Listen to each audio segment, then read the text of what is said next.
Hi guys, welcome back to Newman's Power Talk. I'm Phyllis. And I'm Roshana. And on this channel, we'll be empowering you on how to stay motivated, how to expand your boundaries, avenues to migrate, and many more. Please like, subscribe, share, and comment to see more of our videos. Hi Roshana, welcome back to part 2 of applying for university in school. Thanks for having me, Phyllis. Okay, a few questions on the process. How do you apply for study permit? Okay, so if you watched the previous video, then you would have realized that after you submit your application, the university would provide you with an admission offer. So in that offer, you will have the acceptance letter. So this acceptance letter is one of the documents that you will need to apply for the study permit. So in applying for the study permit, you have to gather a number of documents. Those include, you'll have to get a police record from your country. You'll have to have an updated passport. You will need to show proof of funds, and in the acceptance package as well, they will state how much money you will need to live for 1 year. So this will include the cost of housing, accommodation, books, estimate for food, tuition, and so on. So this money is what you will actually have to show the visa application center in order to prove that you're able to sustain life in Canada.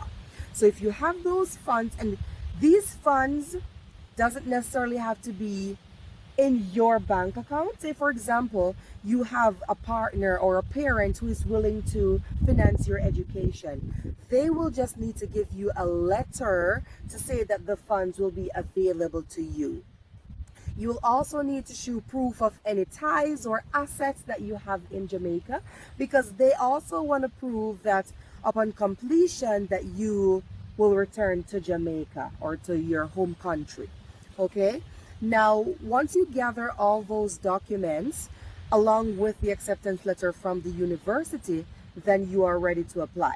If you have dependents, or if you're married or in a common law union, you can also include those persons on your application and also decide whether they will accompany you to Canada or whether you will be going alone. Okay.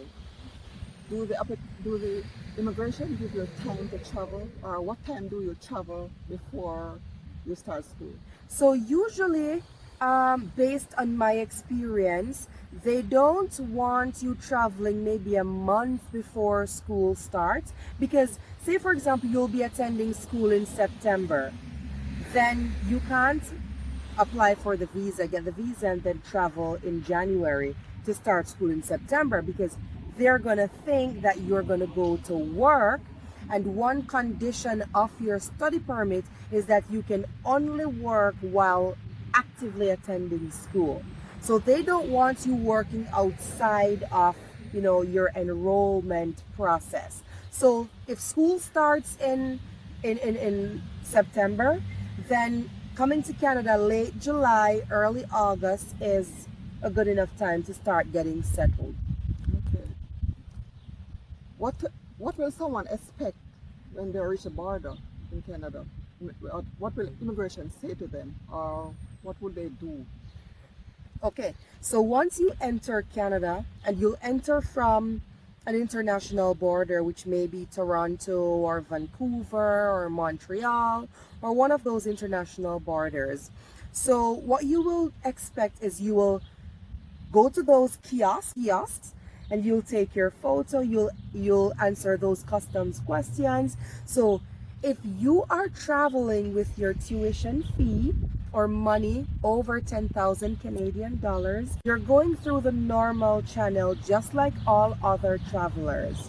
Now, when you get to the kiosk, you will declare the funds that you have, and this is very important. So once you take your picture, there'll be a prompt for you to upload your fingerprint and so on. Then the form is printed and you will approach the counter. Once you approach that counter, they will ask you to show proof of your acceptance letter, show your passport, your visa that you got in your home country, and then the processing will start there. Now, usually your permit is not printed at that first counter, so they may invite you to another room that is more private.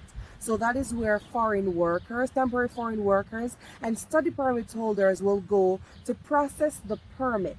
So you may be there for, and depending on how many persons are processing at the same time, the wait time varies.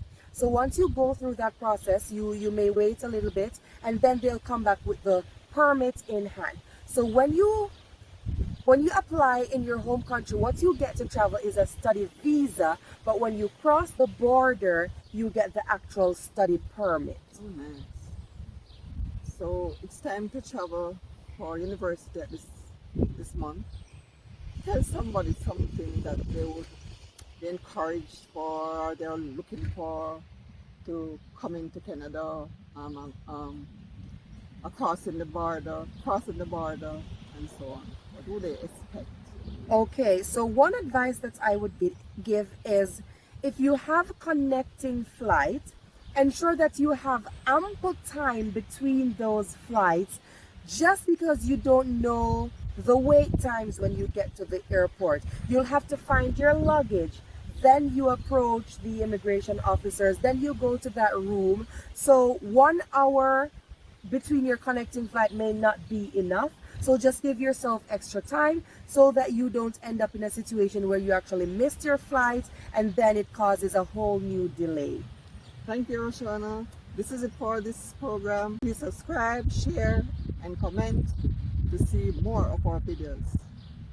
Thank you, Phyllis.